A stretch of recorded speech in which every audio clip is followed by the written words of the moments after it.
سلامت رکھے جی اور آپ کی آواز کے اندر اللہ رب العزت اور بھی سوز عطا فرمائے۔ دوستان گرامی قدر، میں دعوت خطاب دینے سے پہلے چند اشعار آپ کی سماعتوں کی نظر کرنا چاہتا ہوں۔ اسی جملے کے ساتھ اختتام کر رہا ہوں اپنی نقابت کا کہ جس سے میں نے آغاز کیا تھا کہ وہ جو نہ تھے تو کچھ نہ تھا، وہ جو نہ ہو تو کچھ نہ ہو، جان ہے وہ جہان کی، جان ہے تو جہان ہے، چونکہ لولا کا لما خلقت الاشیاء، اللہ نے فرمایا کہ حبیب صلی اللہ علیہ وآلہ وسلم اگر تجھے تخلیق کرنا مقصود نہ ہوتا تو میں یہ ساری کلیاں نو ہاسے مل دے، نہ شبنم نو رونا، نہ نصیب بندے نو ہندا وچ قیام کھلونا، سائم تاریاں نو رب نہیں سی لڑیاں وچ پرونا، سائم تاریاں نو رب نہیں سی لڑیاں وچ پرونا۔ دوستان گرامی قدر، میں ملتمس ہوں انتہائی ادب اور احترام کے ساتھ استاذ العلماء، مفکر اسلام، محقق اسلام، سرمایہ دین و ملت، سیدی و مولائی و استاذی جناب محترم المقام حضرت علامہ حافظ خان محمد قادری صاحب ہمارے سامنے جلوہ افروز ہیں۔ میں انتہائی ادب کے ساتھ اپنے حاضرین و سامعین سے ملتمس ہوں کہ وہ محبت اور عقیدت کے ساتھ والہانہ اظہار محبت کریں اور اس اظہار کا طریقہ کار پرزور اور پرجوش نعروں کے ساتھ ہونا چاہیے تاکہ ہمارے آنے والے مہمان کو یہ اندازہ ہو سکے کہ میزبانوں کے دلوں کے اندر کس طرح کی تڑپ اور کس طرح کا قرار اور کس طرح کی چاہت مصطفیٰ صلی اللہ علیہ وآلہ وسلم موجود ہے، تاکہ وہ ان جذبوں کو پیش نظر رکھتے ہوئے اپنے الفاظوں کو آپ کے سامنے پیش کر سکیں۔ میں آپ کی نعروں کی گونج میں دعوت خطاب دے رہا ہوں، پرزور اور سینے کا زور ہاتھ کو بلند کرتے ہوئے، جھنڈا بناتے ہوئے ہاتھ کو فضاؤں میں لہرا دیں کہ نعرہ تکبیر، کیا دیدنی منظر ہے، نعرہ رسالت، نعرہ رسالت، نعرہ تحقیق، نعرہ حیدری، نعرہ حیدری، نعرہ حیدری، نعرہ غوثیہ، جشن میلاد مصطفیٰ، جشن میلاد مصطفیٰ، جشن میلاد مصطفیٰ، سرکار کی آمد، منٹھار کی آمد، سونے کی آمد، آمد مصطفیٰ، چہرہ والدہا،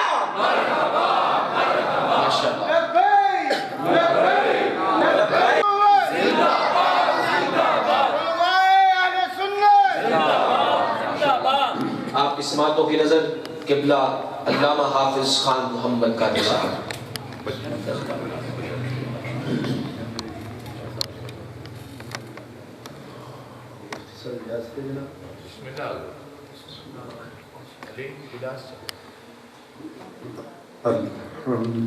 الحمدللہ،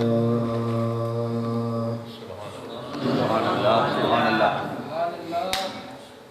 الحمدللہ رب العالمین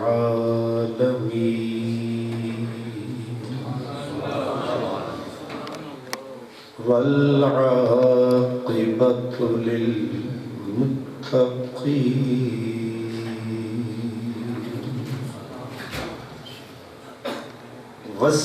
والصلاۃ والسلام علی سید المرسلین علی سید المرسلین وسید العالمین، سبحان اللہ، سید الاولین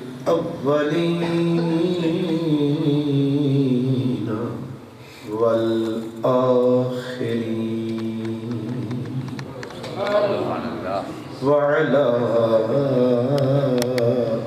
آله الطيبين الطاهرين سبحان اللہ سبحان اللہ وأصحابه الهادين المهديين سبحان اللہ سبحان اللہ وأوليائه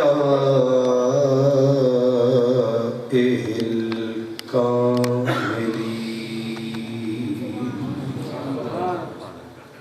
أما بعد فأعوذ بالله من الشيطان الرجيم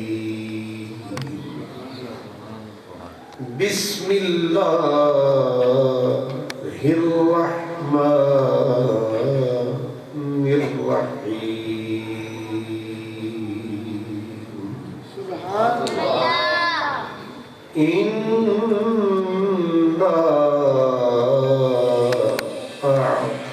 أعطيناك الكوثر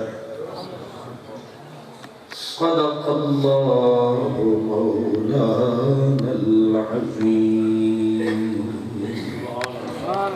الصلاة والسلام عليك يا رسول الله وعلى آلك وأصحابك يا حبيب الله عرش کا فرش ہے جس کے زیر نگین عرش کا فرش ہے جس کے زیر نگین اس کی قاہر ریاست پہ لاکھوں سلام یہ نہیں ہے کہ فقط ہے یہ مدینہ تیرا یہ نہیں ہے کہ فقط ہے یہ مدینہ تیرا تو ہے مختار تو عالم پہ ہے قبضہ تیرا سبحان اللہ مہمانان گرامی قدر برادران اسلام مسجد جمال مصطفیٰ کی انتظامیہ برکت علی مسجد کی انتظامیہ اور بالخصوص میرے برادر محتشم عزت پاک حضرت علامہ مولانا مفتی محمد اقبال چشتی صاحب جناب میاں صاحب خوش نصیب اور خوشبخت تمام برادران اسلام دور حاضر کے بہت سارے فتنے اور ان میں سے انتہائی خطرناک فتنہ جو آپ کو اور ہمیں درپیش ہے وہ ہے نبی کریم صلی اللہ تعالی علیہ وسلم کی حیثیت کو چیلنج کا فتنہ اور اس کی شکلیں اس قدر خطرناک ہیں کہ بندہ سمجھ نہیں پاتا ہے ایمان چلا جاتا ہے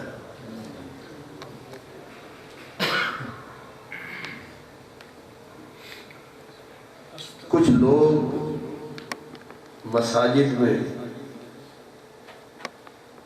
بازاروں میں اداروں میں آپ کو اور ہمیں ملتے ہیں اور اللہ کی عظمت کی اوٹ میں نبوت کے شیش محل پہ سنگ باری کرتے ہیں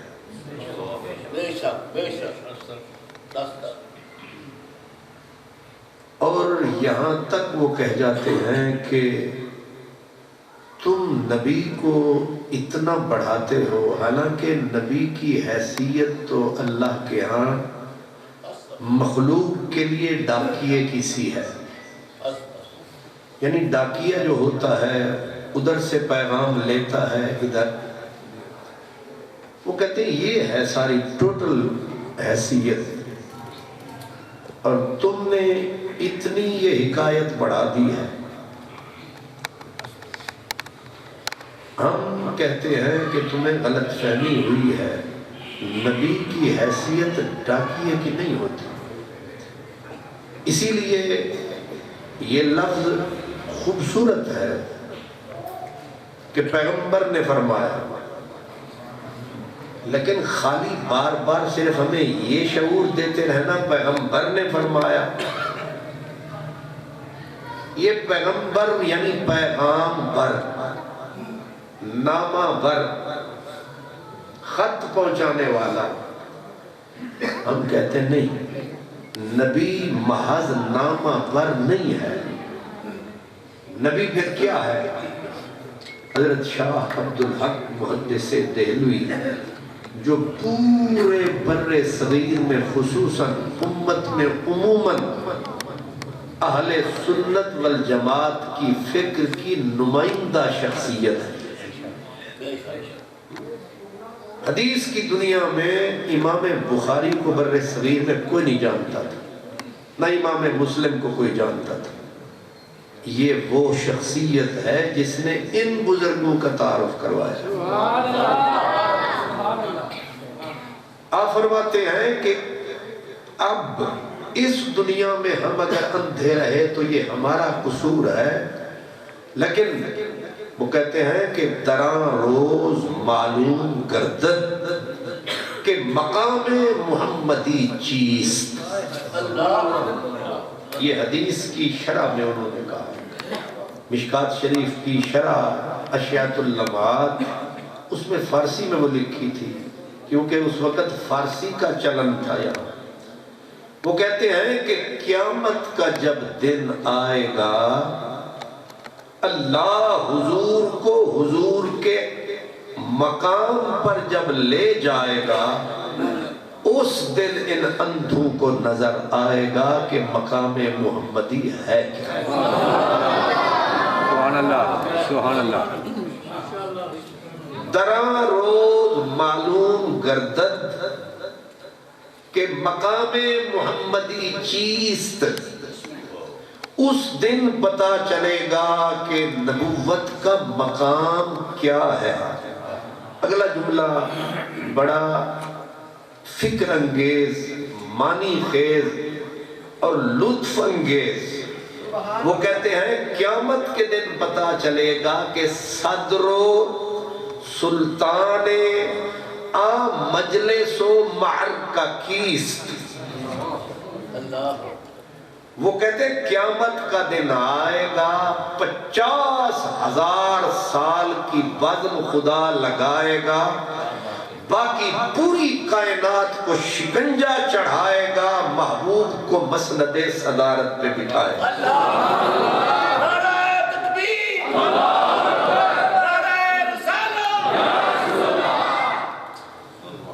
صدر و دولت، صدر و سلطان آ مجلس و معرکہ، یعنی بزم محشر ہے. بزم، یہ تو چھوٹی سی ہم نے بزم سجائی ہے نا، ہم نے اپنی حیثیت کے مطابق سجائے گا تو ہر بزم کا ایک صدر ہوتا ہے. حضرت شیخ محقق ان کو لقب دیا گیا ہے برکت المصطفیٰ فی الہند، یعنی رسول اللہ کی برکت کا ظہور ان کے وجود سے ہند میں ہوا. علماء اہل حدیث فرماتے ہیں، خصوصاً ابراہیم میر سیال کوٹی، وہ کہتے ہیں کہ جب اللہ کو پسند آیا کہ برِ صغیر کی دھرتی میں رسول اللہ کی حدیث کو عام کیا جائے تو قدرت نے حضرت شاہ عبدالحق کو یہاں پیدا کیا۔ آپ سمجھ سکتے ہیں دیوبندی، اہل حدیث، سنی، ان تینوں کا قبلہ و کعبہ حدیث میں یہ شخصیت ہے۔ وہ کہہ رہے ہیں کہ بزم محشر سجے گی اور وہاں صدر کون ہوگا؟ فرماتے صدر و سلطان عام مجلس، مجلس حشر کا صدر بھی میرا نبی ہوگا، سلطان بھی میرا نبی ہوگا۔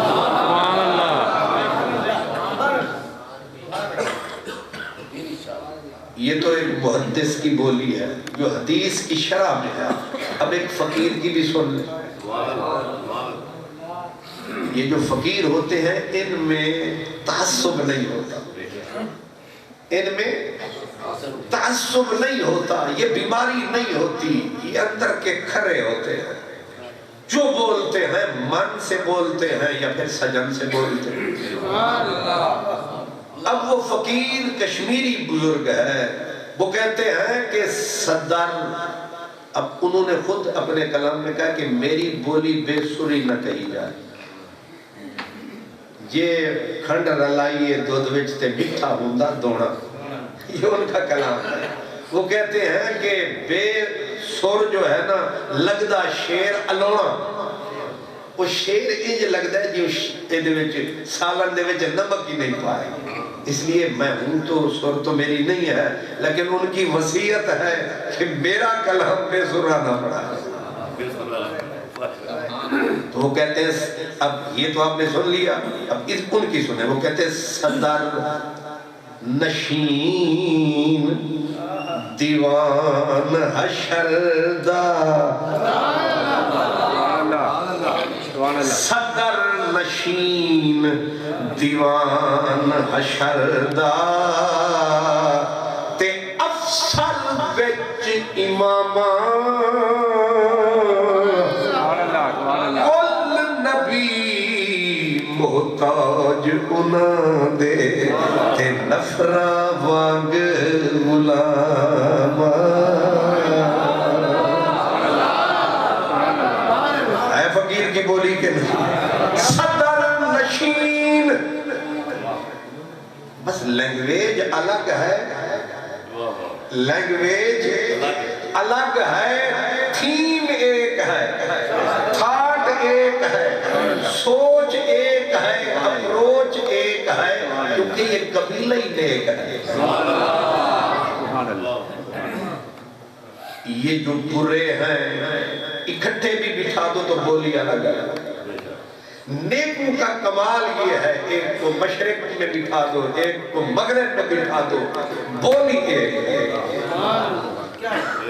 اب کہاں حضرت شاہ عبدالحق اور کہاں کشمیر کا میاں محمد بخش، انہوں نے کہا صدر و سلطان عام مجلس و محرکہ کیست، لینگویج اور ہے لیکن سوچ دیکھیں، صدر نشین دیوان حشر دا، تے افسر وچ امامان، کل نبی محتاج انہاں دے، تے نفراں وانگ غلامان۔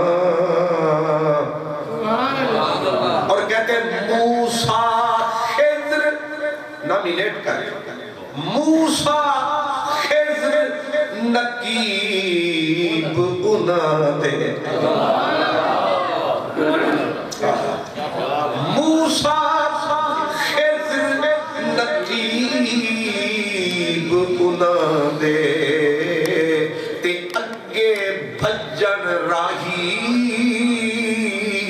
او سلطان محمد والی، تے مرسل ہور سپاہی،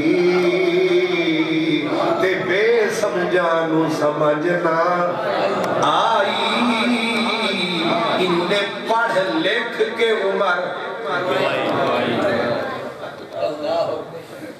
ان سے بڑا قلاش مفلس بد نصیب کون ہے جو اپنے نبی کا مقام گھٹائے. وہ تکلف کلمے کا کیوں فرمائے؟ اسے کیا ضرورت ہے پھر کلمے کی؟ جس رسول کا کلمہ بندہ پڑھے لطف یہ ہے نبوت کا نشہ چڑھے.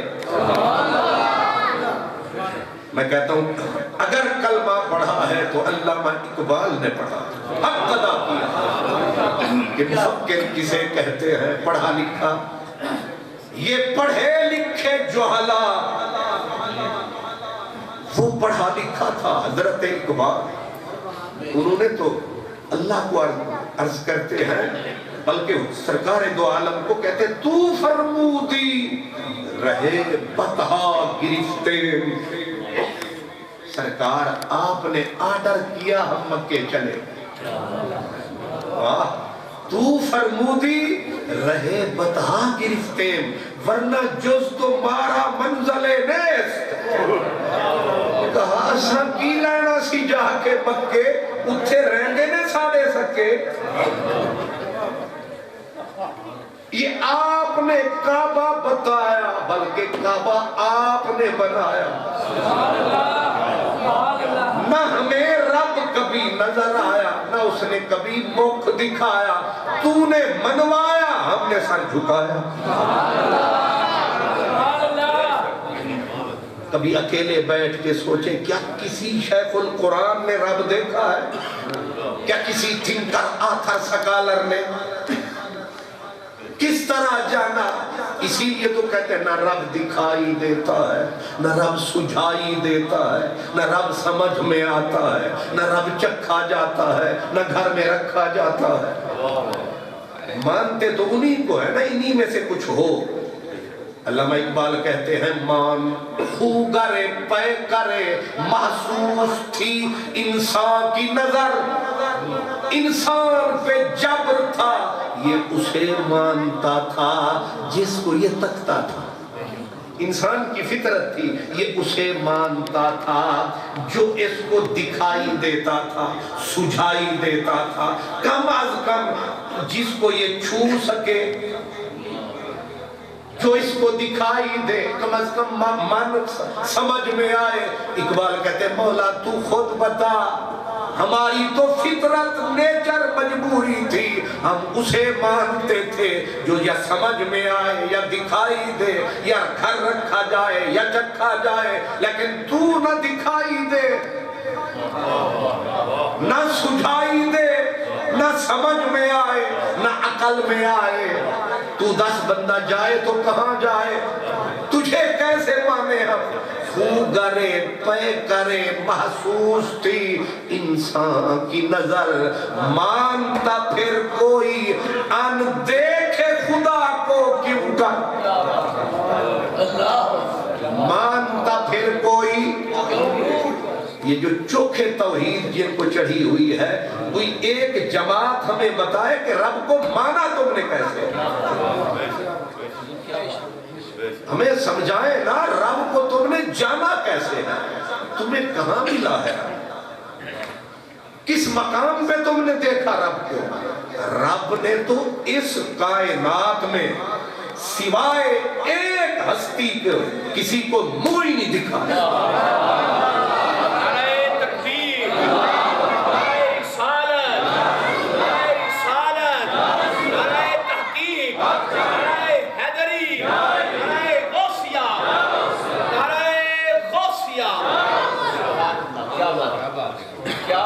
بات سیدھی ہے رب نے اوپر والوں کو منہ نہیں دکھایا اور ان جیسوں کو منہ ہی نہیں لگایا. تم سمجھ ہے کہ نہیں؟ چوکھے ٹھیکیدار. رب نے آپ حیران ہوں گے جو حاملین عرش ہیں انہوں نے رب نہیں دیکھا. حوروں نے رب نہیں دیکھا. جنت نے رب نہیں دیکھا. جنتوں نے رب نہیں دیکھا. جو جنت میں بستے ہیں رب نہیں دیکھا. خلیل اللہ نے رب نہیں دیکھا. صفی اللہ نے رب نہیں دیکھا. جس سے بھی بولا پردے کے پیچھے بولا، سامنے آنا ڈھولا۔ سبحان اللہ، سبحان اللہ، کسی سے سامنے آ کے نہیں بولا، جس سے بولا۔ بس فرق یہ رہا کہ ان کے سینے میں یقین اتنا انڈیل دیا کہ ان کے یقین کو مضبوط پہاڑ بنا دیا۔ جب وہ بولا انہوں نے یقین کیا، ہاں وہ بولا، ورنہ شک کے کانٹے بھی چپ سکتے تھے، پتہ نہیں وہی بولا یا کوئی اور بولا، لیکن یقین کی دولت انہیں ایسی دی تھی، جب بولا جہاں سے بولا، کوہ طور پہ بولا، نور سے بولا۔ ایک ہستی کے بنا رب کو نہ کسی نے تکا ہے، نہ اس کا جمال چکھا ہے، نہ اس کے کوچہ خاص میں قدم رکھا ہے۔ رب نے ایک ہی فرد بنایا ہے جس کو اللہ نے اپنا آپ دکھایا ہے۔ تو ایمان سے کہاں لایا؟ اب مجھے بتائیں کہ ہم ایمان کہاں سے لائے؟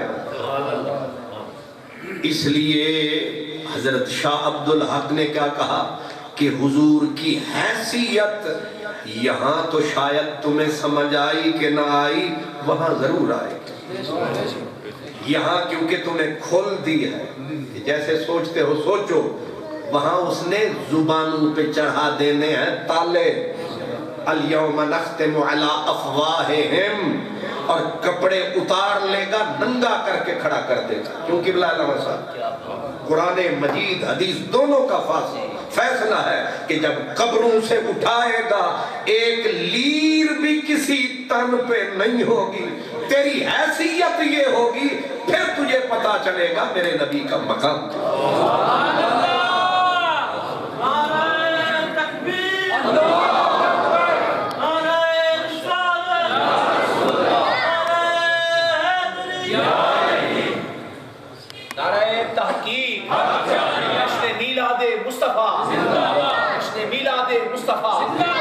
یہی عقیدہ و ایمان اہل سنت کے امام۔ آپ آگے فرماتے ہیں کہ دوسرے مقام پہ کہتے ہیں دراں روز معلوم گردد کہ وے نائب مالک یوم الدین است۔ کہتے ہیں قیامت کے دن پتا چلے گا جب رب کا ظہور ہوگا کہ وہ ہے مالک یوم الدین، اور حضور کا پتا چلے گا یہ ہے نائب مالک یوم الدین۔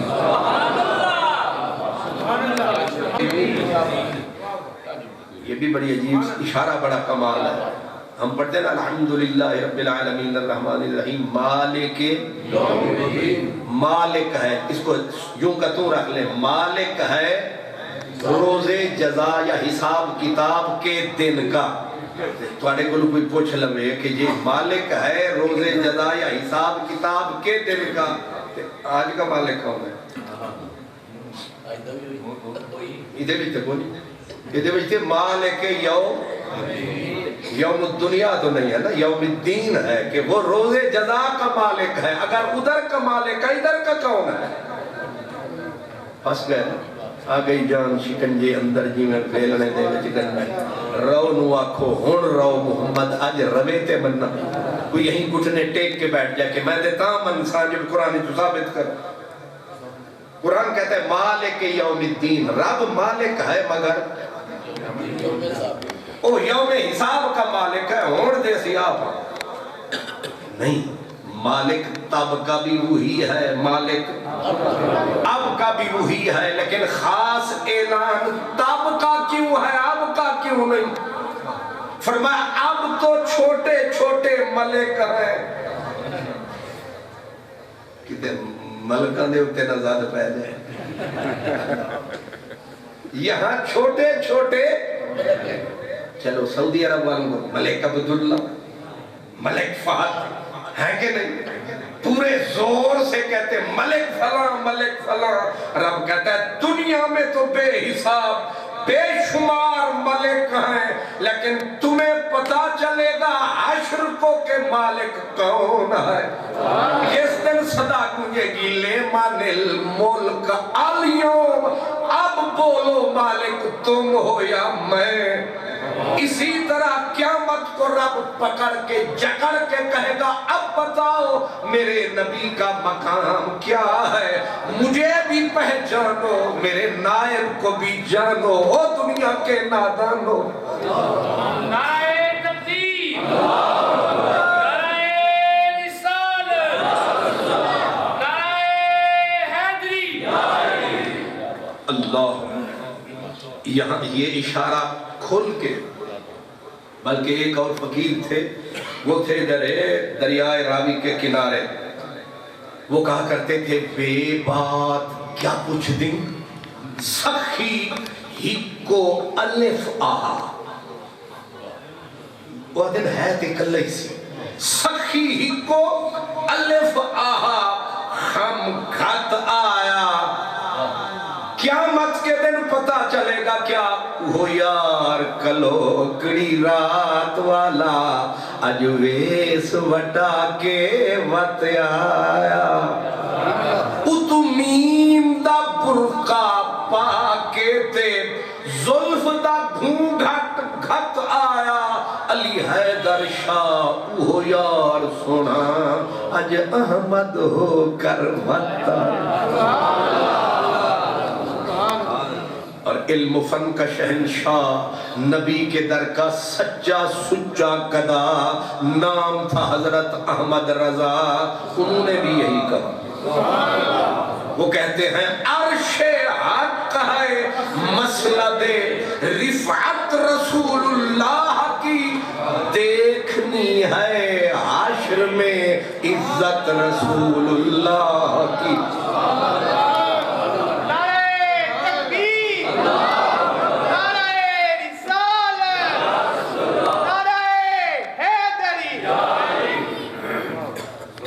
دیکھنی ہے ایک ہی چکر ہے حشر میں، اسے کیوں نہیں دیکھنی؟ فرمایا یہاں تو تم نبی نے بنے پھرتے ہو، جیسے اللہ کی مالکیت کا ظہور حشر کو ہوگا، حضور کی عظمت کا حقیقی ظہور حشر کو ہوگا۔ دونوں کو تکو گے، دونوں ہستیوں کو دیکھو گے، اور سرکار پھر رب کی تھا تے تساں کی تھا، فرمایا کتھا کی کیا ہے؟ اقوم عن یمین اللہ تعالی یغبطنی الاولون والآخرون، فرمایا اگر سمت سمجھتے ہو تے رب ہوئے گا میرے کھبے، میں ہوں گا رب دے سجے۔ اور کوئی بھجے تے کی دے بھجے؟ اقوم میرا مقام ہوگا، اقومو میرا مقام ہوگا کدھر؟ یمین اللہ، اللہ کی دائیں سمت، اور اتنا بلند مقام ہوگا یغبطنی الاولون والآخرون، اگلے پچھلے سارے دیکھ کے میرے مقام کے نظارے رشک سے ماریں گے۔ شکر ہے تھوڑے تے بھی بسن ہوئے،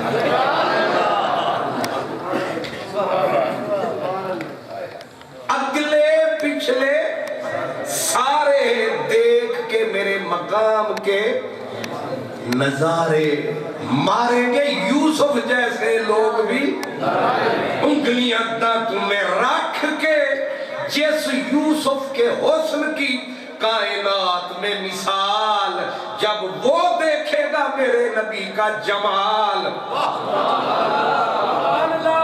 تفسیر مظہری 13ویں سپارے میں لکھا ہے کہ حضرت یوسف اسی دنیا کے حسین تھے، باقی رہا حشر کا دن یوسف کھڑے ہوں گے قطار میں، انگلیاں ہوں گی دانتوں میں، الجمال و جمال و محمد، وہاں حسن صرف میرے نبی کا حسن، باقی سارے دیکھنے والے ہوں گے۔